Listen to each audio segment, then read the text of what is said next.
Tadojaya mudiraye nashta prayeshu bhadreshu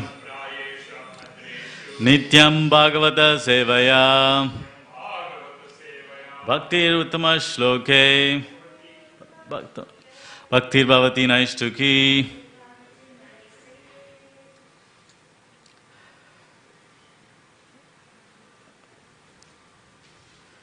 Okay, please repeat after me. Chaturhotram karma tantram upaveda naisaha dharmasya padais dharmasya padais chatvaras tatayvashrama vrittaya chaturhotram karma tantram upavedanaya saha dharmasya padai chatvaras tatayvashrama vrittayam chaturhotram karma tantram upavedanaya saha dharmasya padai chatvaras tatayvashrama vrittaya. Prabhuji's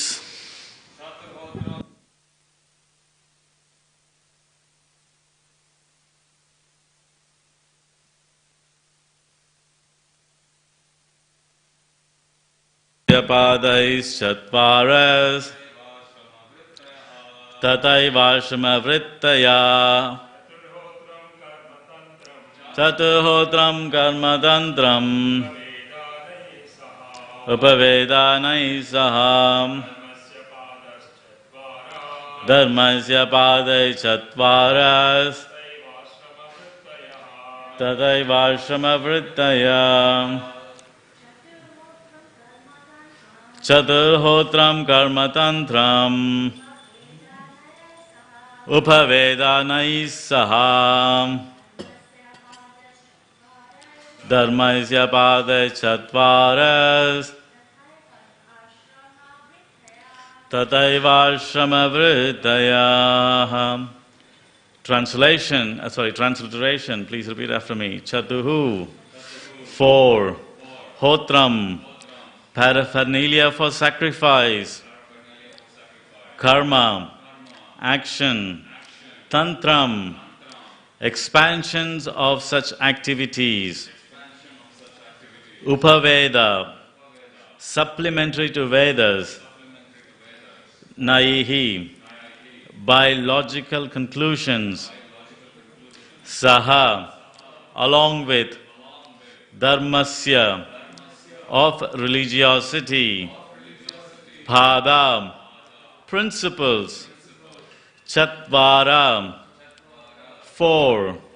Tata eva, in the same way. Ashrama, social orders. Vrityaha, occupations. Translation and purport by His Divine Grace Srila Prabhupada. Prabhupada ki jai. The 4 kinds of paraphernalia for conducting the fire sacrifice become manifest. The performer, the chanter, the offerer, the fire, and the action performed in terms of the supplementary Vedas. All the 4 principles of religiosity, truth, austerity, mercy, and cleanliness, and the duties in the 4 social orders all become manifest. Please repeat after me. The 4 kinds of paraphernalia for conducting the fire sacrifice became manifest. The performer, the chanter, the offerer, the fire, and the action performed in terms of the supplementary Vedas.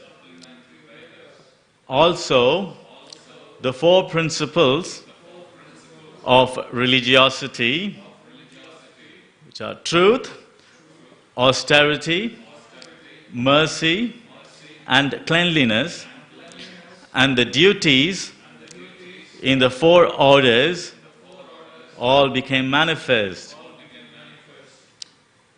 Purport.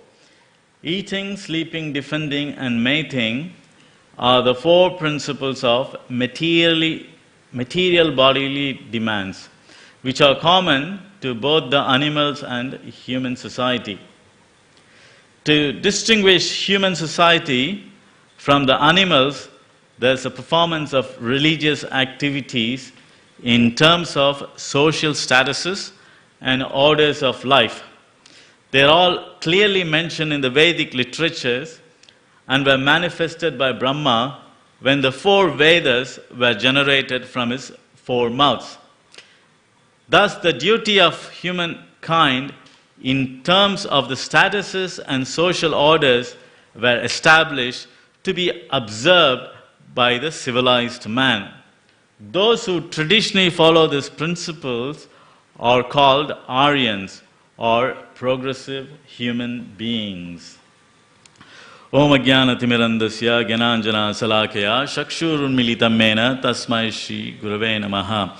Shri Chaitanya Manobishtam Stapitam Mena Bhutale Swayam Rupa Kadamayam Tadati Swapadantikam Vandeham Shri Guru Shuddhapada Kamalam Shri Gurun Vaishnavam Scha Shri Rupam Sakrajatam Sahagana Raghunathan Vidam Tam Sajivam Sadvaitam Savadutam Parijana Saitam Shri Krishna Chaitanya Devam Shri Radha Krishna Padan Sahagana Lalita Shri Vishagan Vitam Scha Nama Om Vishnu Padaya Krishna Prasthaya Bhutale Srimate Bhaktivedanta Swami Iti Namine Namaste Saraswati Deve Gauravani Pracharine Nirvisesha Shunyavadi Pashyatyatesh Vancha Kalpatarubhyasha Kripa Sindhubhyevacha Patitanam Bhavanebhyo Vaishnavebhyo Namo Namaha Namo Mahavadanyaya Krishna Prema Pradayate Krishnaya Krishna Chaitanya Namine Gauratipse Namaha He Krishna Karuna Sindhu Dinabandho Jagatpate Gopesha Gopika Kanta Radha Kanta Namostate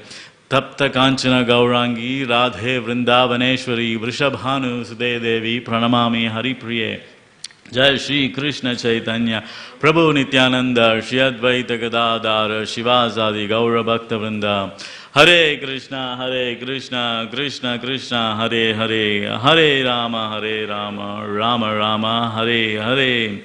I was born in the darkness of ignorance. My spiritual master opened my eyes with the torch of knowledge. I offer my respectful obeisances unto him. Tavai vasmi vina. Iti vigna devitvam naimam charanantikam. The four kinds of paraphernalia for conducting the fire sacrifice become manifest: the performer, the chanter, the offerer, the fire, and the actions performed in terms of supplementary Vedas. Also, the four principles of religiosity, truth, austerity, mercy, and cleanliness, and the duties in the four social orders all become manifest. Hare Krishna, everyone. Welcome to today's Bhagavatam class.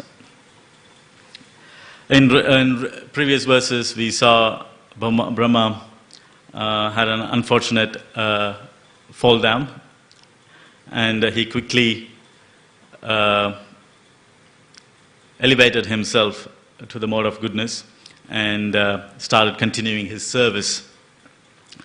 So from there, you can see Brahma is providing things, providing various facilities through which the humankind doesn't need to fall back to what happened to him.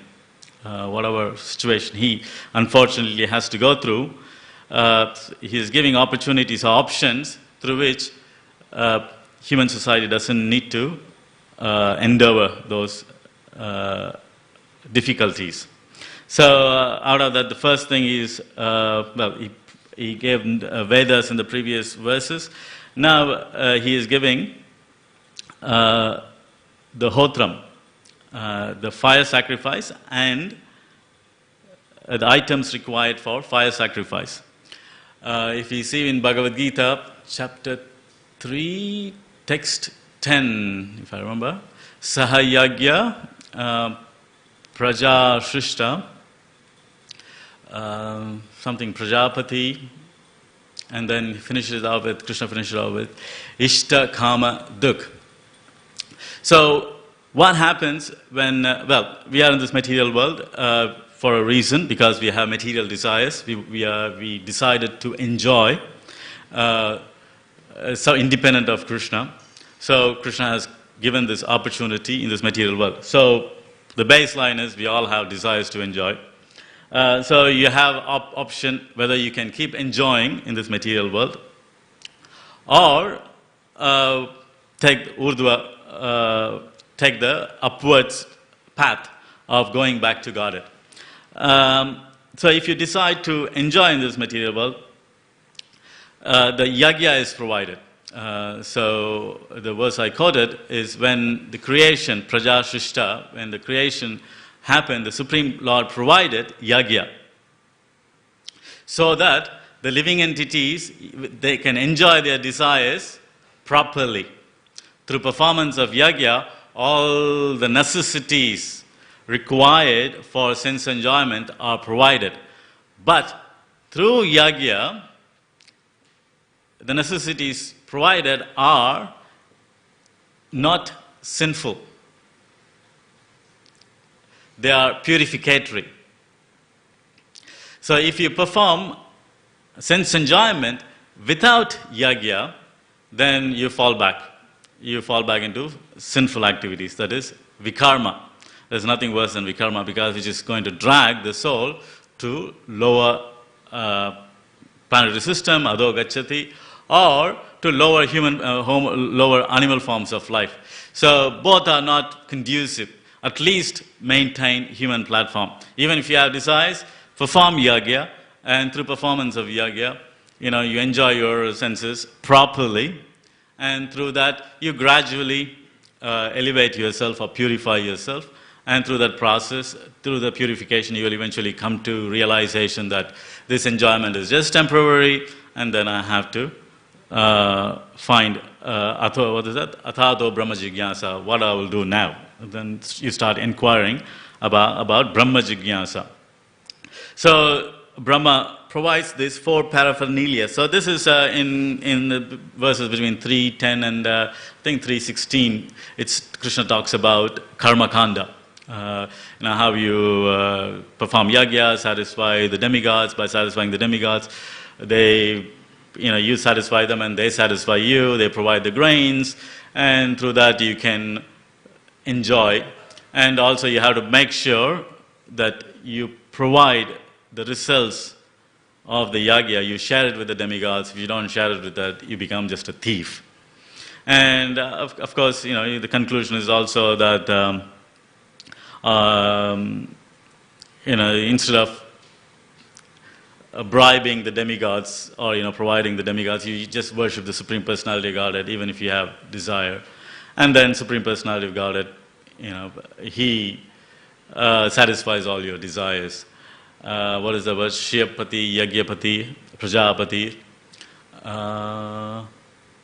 Divyampati, Lokapati, Dharapati. So, Yagyapati, worship just the Lord of the Yagya, and then even if you have material desires, that becomes satisfied. And naturally the demigods also get satisfied because you are worshipping the whole. And the analogy what Prabhupada gives is watering the leaves and then watering the root. So if you water the root, naturally all the leaves get nourished. Similarly, just worship Yagya or the Supreme Personality of Godhead. So let's see, the paraphernalia provided are the performer or the chanter or the hotri. In Yagya there are 4 paraphernalia. Even within the priesthood or the hotri, there are 4 kinds of priests. In Swasti Vachana, the Swasti Vachana mantra is Udgateva Sakune Samagayasi Brahmaputraiva Savaneshu Samshashi Vishevavaji Shishumati Rapitya Sarvatona Shakune Badramavata. So Udgati. Udgati is the one, if you see the yagya, fire sacrifice, there's one person, Udgati, who is a chanter, who is expert in chanting. He leads the chanting. He's called Udgati. And Udgati is expert in chanting Samagaya. Sama Veda is very very melodious, very beautiful. And Krishna even says in Bhagavad Gita, of 4 Vedas, I am Sama, because Sama Veda is very nice. So, while we perform yagya, the Udgati chants Samagaya is Sama Veda. The Sama Veda is quite complex, there's not many chanters left in Sama Veda. If I remember, there was one person in Salem who was an expert in Sama Veda in my days. When I perform yagya, we were taught only to chant one verse in Samaveda, and that too hard to keep up the meter. It's very difficult, so we just chant one Samaveda because you need to chant Samaveda in the beginning of yagya. So that's Udgati. And then there is Hotri, or a person who actually sits and pours the ghee, offers to the fire, Hotri. If it is a Brahmin-based yagya, the Hotri performs the yagya for himself. If it is not a Brahmana who is the yajaman or the owner of the yagya, then the Hotri is the Ritvik. He represents the yajaman and he does the yagya. Or he represents the sponsorer and he does the yagya. So that's why he's called a Ritvik, the Hotri.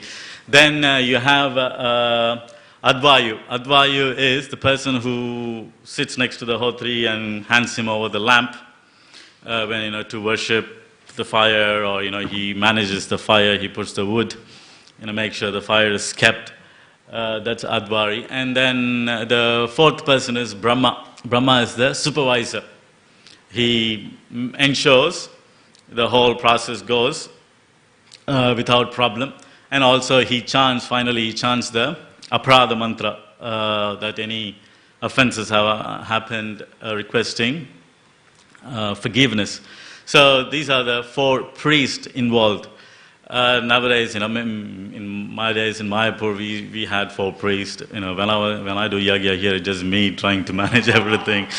Keeping the fire going. Suddenly the fire goes off and you start fanning. So it's traditionally you have these 4 hotris. They're generally called hotris, performing the yagya. So there are certain class of brahmana. They are called Agnihotris, or one who perform fire sacrifice, the brahmanas who perform fire sacrifices. And Brahma provides this fire sacrifice or this yagya so that people who have material desires can perform various fire yagyas and then attain whatever their desires are. And through this process there is a subtle bhakti involved there, where they realize that Supreme Krishna is Bhoktaram Yagya Tapasam Sarvadloka Maheshwaram. That Krishna is the benefactor of all yagyas, and he is the one who offered the yagya. So when you do the Purnahuti, the last offering is offered to Krishna. Namo Brahmane Devaya Go Brahmane Daya Cha Jagatdaya Krishnaya Govindaya Namo Namah. That's you chant that. Gaudiya Vaishnavas, we chant that mantra during Purnahuti. Other Agnihotris, they chant Purnamada Purnamidam Purnat Purnamudachyate Purnasya Purnamadaya Purnameva Vashishyate, which again denotes Krishna. So in one way, Krishna is introduced there. And also in the verse same chapter 13th, Yagya Shishino Santo Mushante Salva Kalbisham. So the saintly person only accept the leftovers of yagya. By accepting only the leftovers of yagya, they are purified of sarva kilbisham, for all sinful activities. So all the paraphernalia gets purified. So since all the paraphernalia gets purified, and when they accept it, their consciousness also gets purified. That's how gradually the karma khandis progress, because they have strong material desires, so they perform yagya. By this through yagya process, they eat accept sanctified paraphernalia, leftover paraphernalias, and as food. And also they also recognize Krishna is the ultimate benefactor, and they indirectly worship him, and through that their consciousness gets purified. So that's a karma kanda process. Of course, in Kali Yuga we live There's no qualified brahmanas. I can say this myself, in spite of learning all these things. I don't think so I'm qualified. And we don't have enough paraphernalia to worship. For example, what is said in Kali Yuga, the brahmana is a close friend before the yagya. And as soon as the yagya finishes, he becomes the biggest enemy of the sponsor, because you need to give him the donation.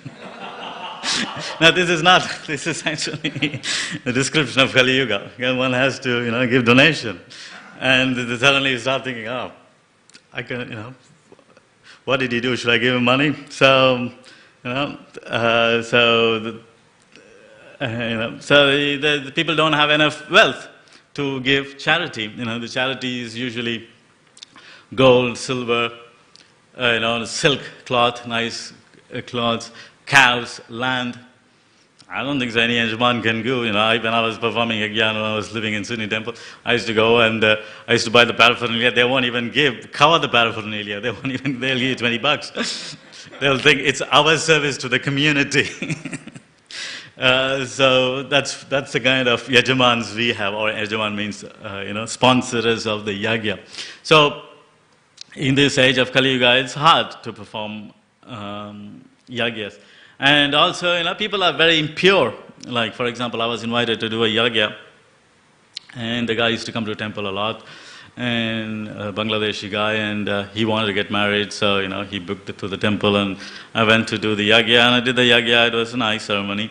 And then he bought meat to serve. I was like, oh, come on. And he says, oh, this is how we do it in Bangladesh. And then I told myself, that's it. I'm not doing yagya for outsiders. So people are, completely misled or completely contaminated. So how can you perform?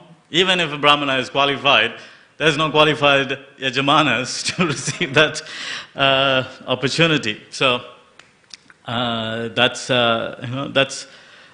performance of yagya.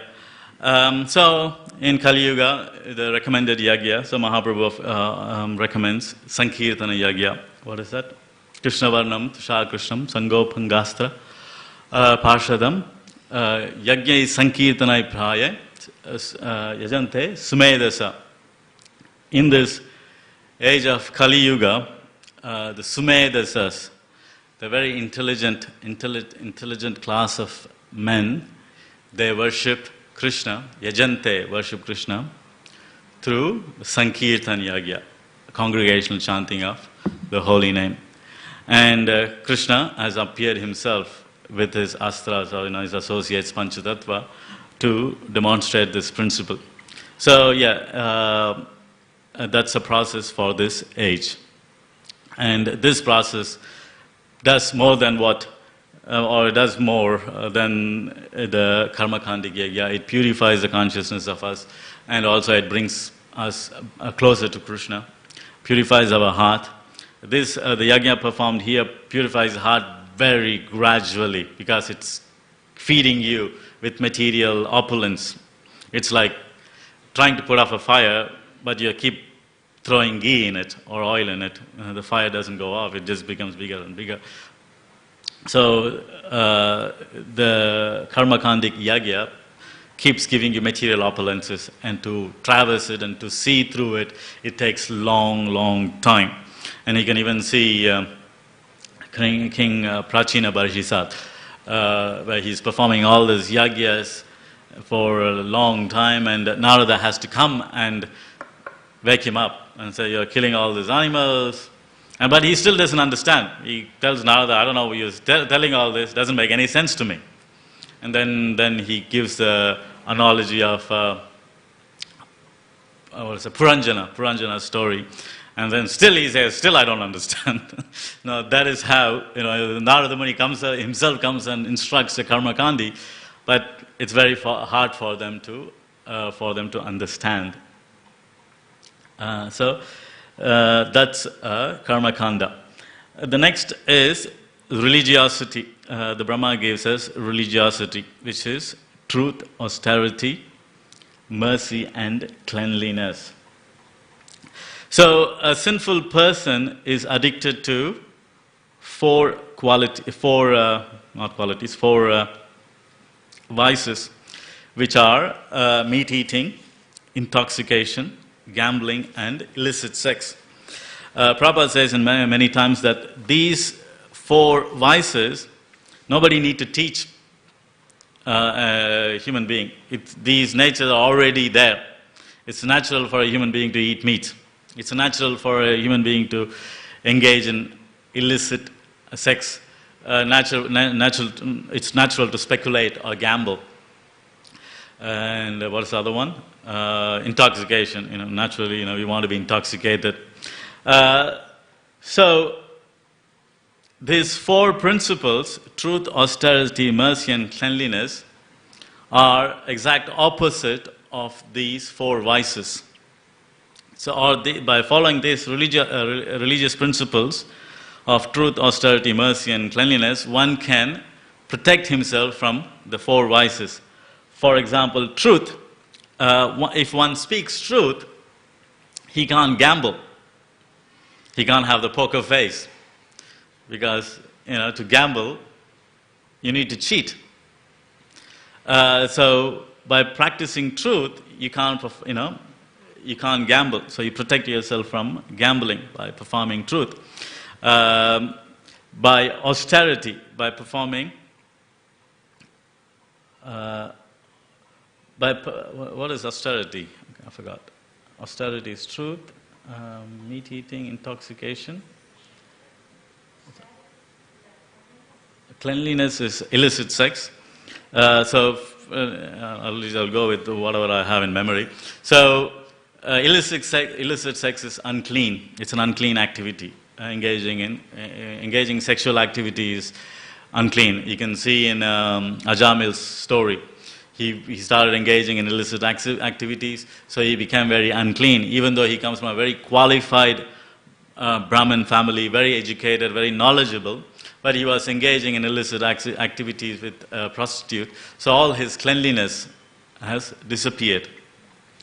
So that's cleanliness. By being clean, or by refraining oneself from illicit activity, one protects himself from from illicit sex. The other one is mercy. Mercy is compassion for other living entities.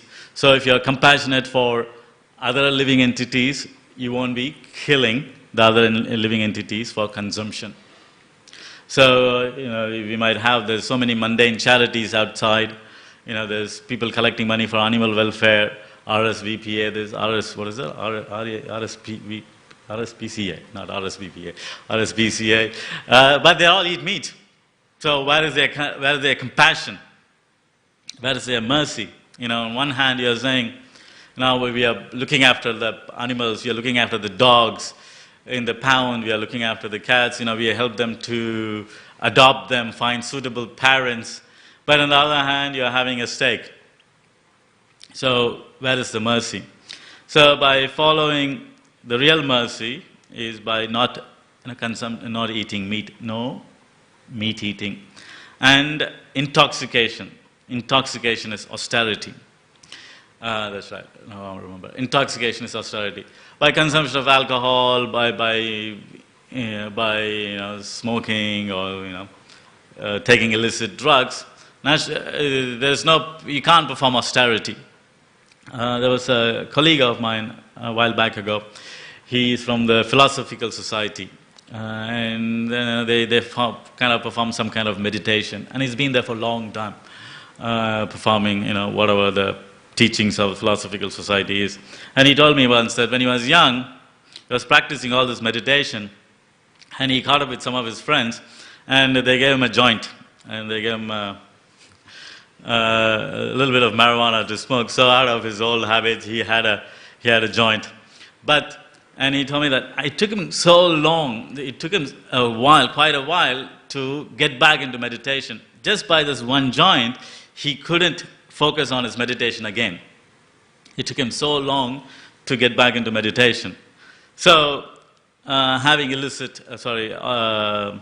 intoxication, including coffee and tea. Like, I haven't drunk coffee and tea for a long time.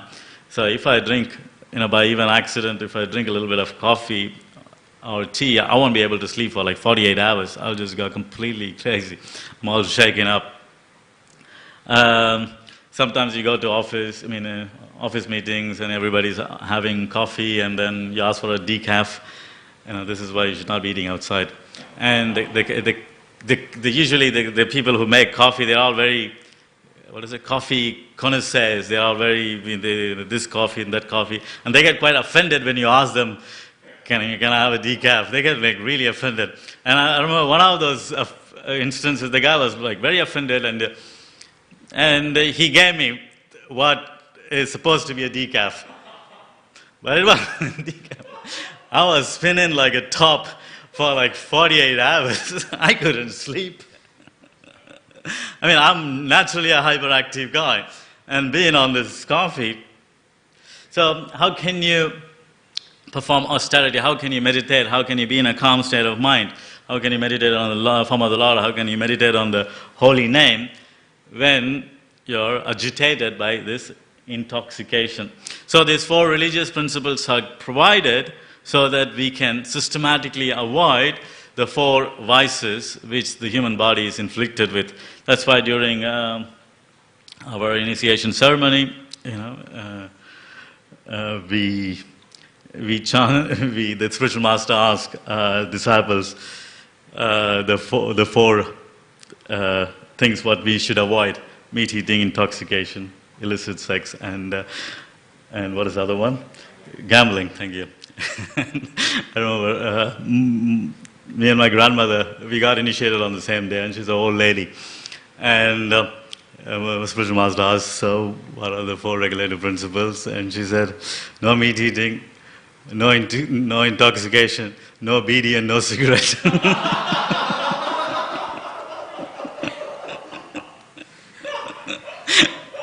It's still 4. So when my grandmother corrected her, and she's an old lady, she's got all nervous, and corrected her. So you can see, even if the old lady, my spiritual master made sure she says the right thing, just to set an example. No gambling and no intoxication. So these principles are very important. And then it nicely relates how he introduces these principles, and then Brahma introduces the 4 social orders. So the V word, the controversial V word. So Varnashram Dharma. So in the conclusion, Bhagavad Gita, Krishna says, Sarva dharman parityaja mamekam saranam vraja. Give up all this dharmas, mundane dharmas, and just surrender to me. And Arjuna surrenders, and he just performs the duty what he is requested to do. So one might argue, is this Varnashram Dharma should be also given up and engaged? Yes, in one sense. Like if you read Vishwanath Chakravarti Thakur's commentary for this verse, he says when Arjuna or when Krishna says to Arjuna to give up Sarvadharma, Krishna is giving him the mercy of Ananya Bhakti. So this Ananya Bhakti is something is given to an individual. Nobody qualifies to get this Ananya Bhakti. There's no way one can attain Ananya Bhakti by his own endeavor. It is given to him by the mercy of the Lord or by the mercy of the devotees. The word Vishwanath Chakravarti Thakur uses is Ekanta Bhakta. Ekanta Bhakta can give this Ananya Bhakti to an individual. So you can't just get this Ananya Bhakti. You can't manufacture this. So Krishna, because of his relationship, because of his friendship with Arjuna, and in the next verse he says, Priyosime, because you're my very close friend, I'm giving this Ananya Bhakti. And since he gets his Ananya Bhakti, Arjuna can traverse the Sarva Dharma. He can traverse, give up the lower Varnashrama Dharma. So what happens to people who haven't received this Ananya Bhakti? That's another question. So Vishwanath doesn't go into detail because Vishwanath is a Rasikacharya. His mood is Vraja Bhakti. And he talks purely Ananya Bhakti. In his entire translation of Bhagavad Gita, it's all about Vraja Bhakti. How the gopis served, Gopi Bharatu. How the gopis served. They didn't care about the social customs. They were all married and they were daughters of respectable families, wives of respectable families. But they gave up all those just to be with Krishna in the midnight, which is, according to any social standard, is very abominable. But they can do it because they had Ananya Bhakti. Okay? So then they can give up. So Vishwanath, being a Rasika in the mood, he talks only about this Raja Bhakti. But his disciple, Baladev Vidyabhushan, he says he puts the brake on within our Sampradaya. Because before Baladev Vidyabhushan, there is predecessors of Baladev Vidyabhushan are all Rasikas. They are very close associates of Mahaprabhu. And they all received this Ananya Bhakti. As a Panchatattva, they came, they flooded the world with Ananya Bhakti. They gave everyone devotional service, unconditional devotional service. And their associates, they all participated in it. But as soon as the Panchatattva left, they also left. So there is no one to give Ananya Bhakti. So then, Janava Mata steps up and she gives it to the three, Narottam Das Thakur, Srivas Pandit, Srinivas Acharya, and Shamananda Pandit. And then they become Narottam Das Thakur, Ananya Bhakta. If you read his writings, very much in the mood of Ananya Bhakti. And then his disciples, their disciple is Vishwanath, and he's also in the same mood. And that's when the Rasacharya or Rasikacharyas end in our Sampradaya. And immediately after that, because when Vishwanath Chakravarti Thakur wrote his Bhagavad Gita commentary, and when Baladev Vidyabhushan wrote his Bhagavad Gita commentary, there was not much time difference. It was written in a very close interval. Baladev Vidyabhushan could see that the future generation won't be able to sustain or might not have the opportunity to get this Ananya Bhakti. It's very rare. The Panchatattva was there, we got it, and after that, it's not going to happen that easily. So, for them to not fall back into sinful activities, you need to have Varnashram. So, he classifies devotees as, what is it? Samishta, Nirapeksha, no, Sanishta, Niram, oh God, forgot the three. Nirapeksha is Ananya Bhakti, Samishta and Niramishta. Sorry, I might be wrong with this terminologies. Samishta is one who has strong material desires. One who has strong material desires. Just by performing Vaidhi Bhakti, his material desires are not going away. So, Baladev Vidyabhushan says, these people should definitely follow Varnashram Dharma. Okay? They can't give up Varnashram Dharma and jump to Nirapeksha Bhakti or Ananya Bhakti. The second class of devotees he talks about, Niramishta, I think, is people who are very fixed in Vaidhi Bhakti. They are very much fixed in Vaidhi Bhakti. But to set an example, they have to follow Varnashram Dharma. They can't, if you're still a sadhana bhakta, you have to still follow Varnashram. But if you're a Nirapeksha, if you're a Avaduta, then it's okay. But to attain Avaduta, it's impossible. So, anybody post his time is recommended to follow Varnashram Dharma just to set an example. Even if you are a very staunch sadhana bhakta, very much in sadhana bhakti, you're chanting your rounds properly, you're following all the regulative principles pristine, perfectly. Still, to set an example, one has to follow varnashram dharma. And if you are following devotional service, but you have a strong desire, only the individual knows, which stage he is in. So one has to ask themselves. And if you have strong material desires, then you have to definitely follow varnashram dharma. So, in our society, we kind of, there's a whole school of thought that, varnashram dharma, we have to reject all this varnashram business. We have to, perform devotional service, ananya bhakti. Yeah. So, if you do that, what happens if you do that? The consequence is, if you have strong material desires, and if you're not following the dharma, not following through the varnashram dharma, you will start cheating yourself and others. You will start systematically scheming how to enjoy your sinful desires. So you become an impostor or a dharma dvaja.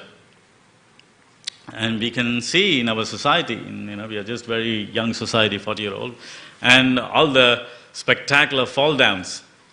It didn't happen overnight, or there's something which happened overnight. People fall down, trying to act on this ananya platform.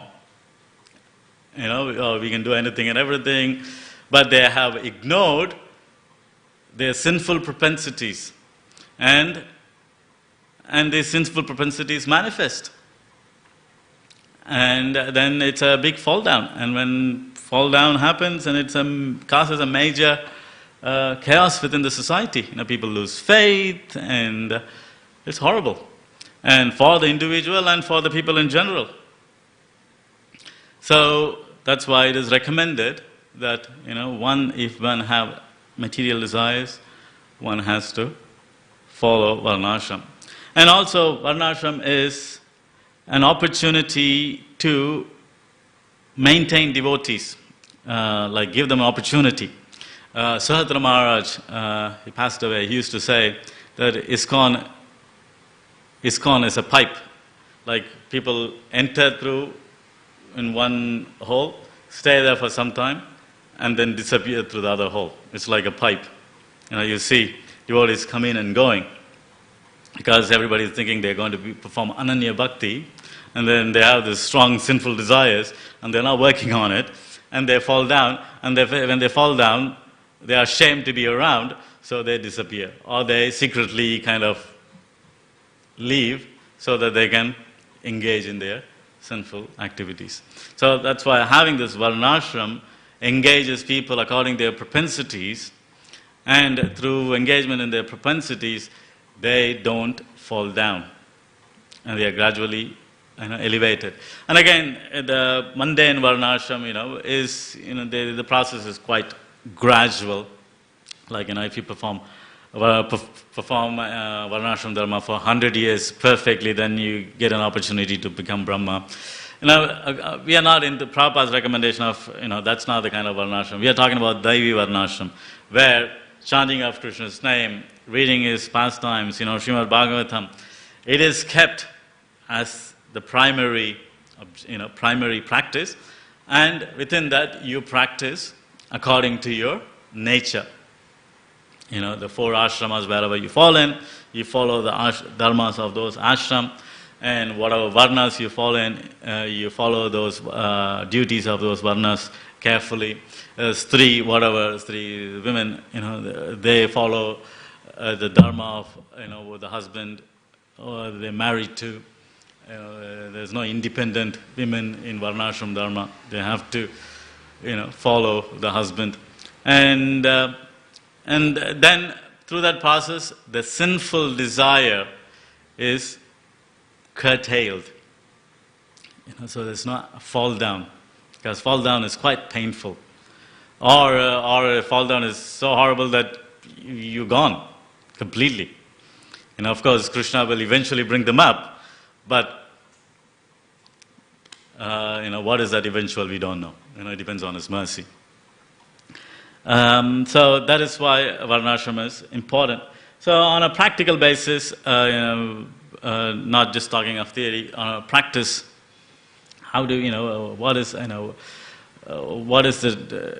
disadvantage of not following Varnashram, or advantage of following Varnashram? Just a few practical sense. Like we all, most of us, we are all working. Working means Shudra. Naturally, doesn't matter how qualified you are, your dharma, if you're going and working for a boss, you become a Shudra. And naturally, Shudra's life is not very nice, because you got to work for somebody else. Whatever the boss mandates, you have to follow. Tomorrow the boss says, hey, you got to be at work at 6 o'clock, we're having a major software deployment. You have to be there. You have to be there. You can't tell, no, I got to attend Bhagavatam class. I have to do my darshan. Only I do my darshan, I can come. No, you can't do that. So we're all working. So this is consequence of working for others. When we are supposed to elevate from the Shudra lifestyle to a Brahmanical lifestyle. In my case, I was Brahmanically trained and I'm working as a Shudra. So it's the other way around, but out of necessity, because there's no system to support. And the other instance, children. We send our children to karmi schools, mundane schools. Mundane schools are quite horrible. They teach atheism. They teach how science is predominant over religion, and they teach meat eating, and you're associating all the time with meat eaters.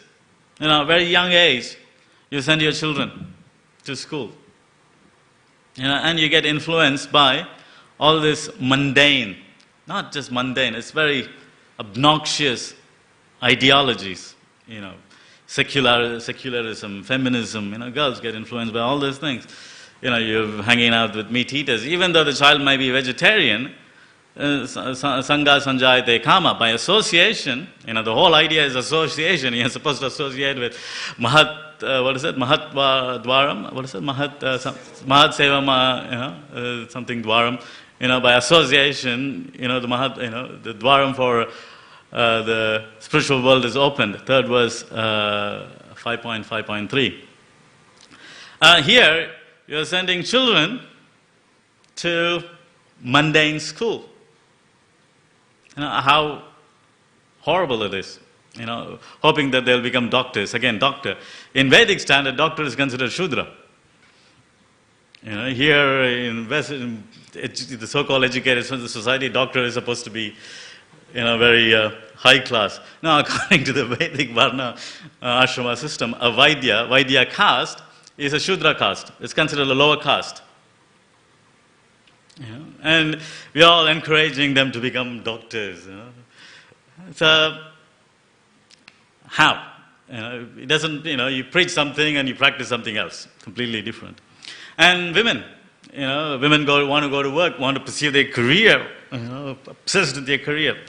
They're going and working with the most lusty men outside. The men outside are absolutely lusty. All they think about is intoxication, womanizing. Married, not married, doesn't matter. All these men, occasionally I used to go for office drinks, with the colleagues, and I gotta go. I consider myself very, not so saintly.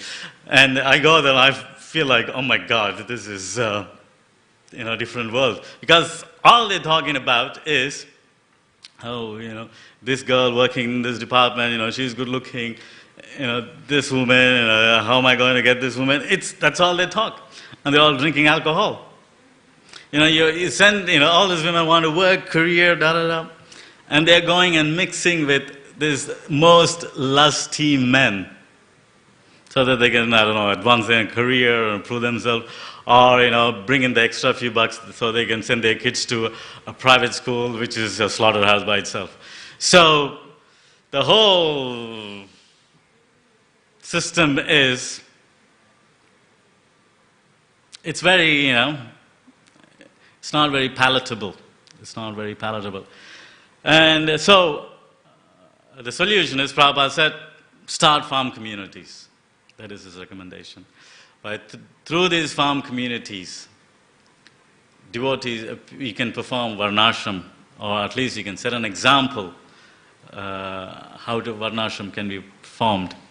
And then, gradually the devotees doesn't need to deal with this complete demoniac society, humanizing, alcoholic, meat-eating society. I remember I was working with a Brahmin guy, and he was telling me he comes from a very, by his name you can see he comes from a very elevated Brahmin, and he was telling me how the tongue of a cow melts in his mouth. This is the society we are dealing with. These are the people you are associating with, and you send, you yourself are dealing with them. You're sending your wife and daughters to deal with them, and you're sending your children to deal with them. This is a demoniac society. You're dealing with them. But if you have farm communities, at least, you can't do it. At least for your children, buy farm communities, buy farms, and let them teach them agriculture. Let them go on and practice varnashram and lead a peaceful life. We are talking about preaching. So now, COVID hit. You're forced to take vaccine. There's no option. If you want to work for a government agency, like if you want to work for transport, oh Prabhu, should I take? Well, you want a job or not? You want to feed your family? You have to take.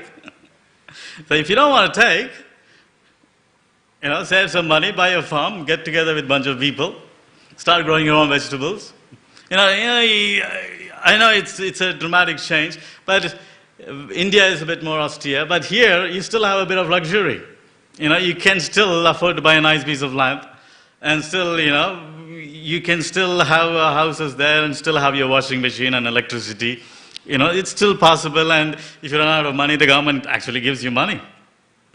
You can pick up an unemployment check. So there is still, West actually has some nice opportunity for you to perform, to do this.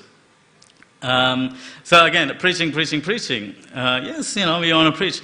But now, say we have a farm community, and we have a lot of food grains and opportunity, and we open the gates and say, people who don't want to get vaccinated, who can come and work in our farm communities and share the food.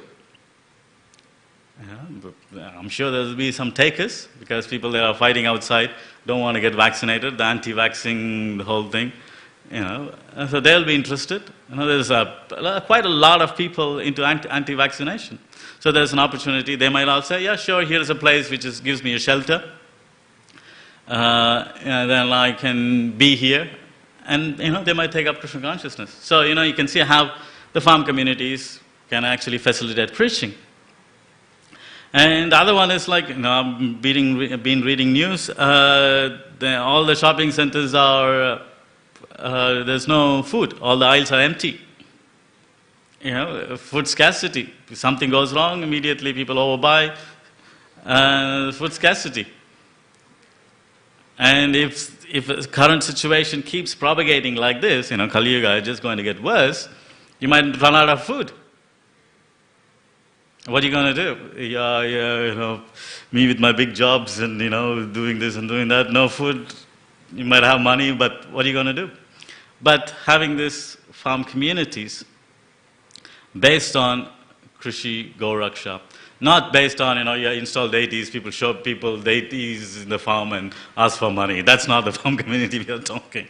I don't want to offend people, but hey, the farm communities we are talking is, actually depend on cows, depend on food grains. I went and saw my friend Mana, and he's been growing some zucchini, organic zucchini. He grow like 100 kilos of zucchini, all organic. A kilo of zucchini organic is like $7 to $11. And so it could be done, and it should be done, and the younger generation grahasthas who are making money, who have children, should be very cautious of this. Instead of sending kids to private school, a private school will cost $40,000 a year. Instead, save that money, send them to, regular school, save that money and buy them a nice piece of land. And, after that, send them to temple and then they can get trained up. Spend, when they take the year 12, when they have a break, should let them have a break. They can come and get trained up in the temple or in the farm communities. And then let them go and, give them an opportunity to go on, lead a peaceful life. And again, living in a farm community is very peaceful. It's not agitating to the mind. It's much more peaceful. And I know the facilities are less. Again, in West you can have facilities. I mean, you may not have big mansions, but you can have still facilities. You can. It's not like you're living in the farm in India with a candle. No, it's not like that. But here you can still have facilities. So it's doable. It's doable. And Prabhupada really wanted us to do it. It's one of the mandates. On his deathbed, he even insisted that to defeat the mode of ignorance and passion, one has to come to Sattva-guna. And through Sattva-guna can be achieved through instigating the Varnashram Dharma through the farm communities. That is his final words in his deathbed. On that note, I finish here. If any questions, comments, corrections. Thank you for the class. Prabhu, you mentioned that Vaidyas are Shudra caste. Like Vaidyas are Shudras. Yes.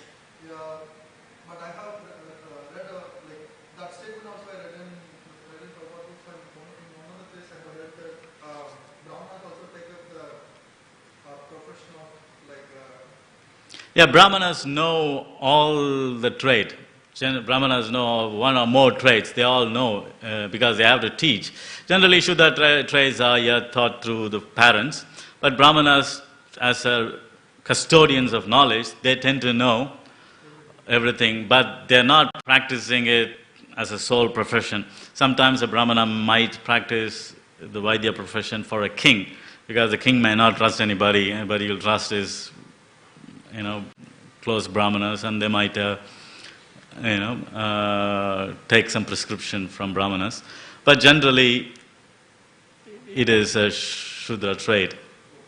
Yeah. And another question is like, what is the difference between the Varnashram Dharma, like Sanatana Dharma, like?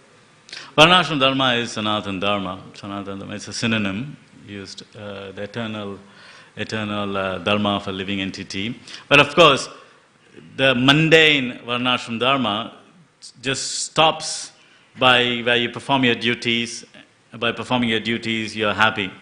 But the Sanatana Dharma is, you're not just stuck in the Sanatana, in a Varnashram level, you're also inquiring, you're performing Varnashram Dharma, at the same time you're performing devotional service. Varnashram Dharma is to curtail your sinful, very grievous sinful desires, and you perform devotional service to progressively take you towards Krishna. So it's the same thing, it's like an extension. Yeah. I think he had a question before, yeah.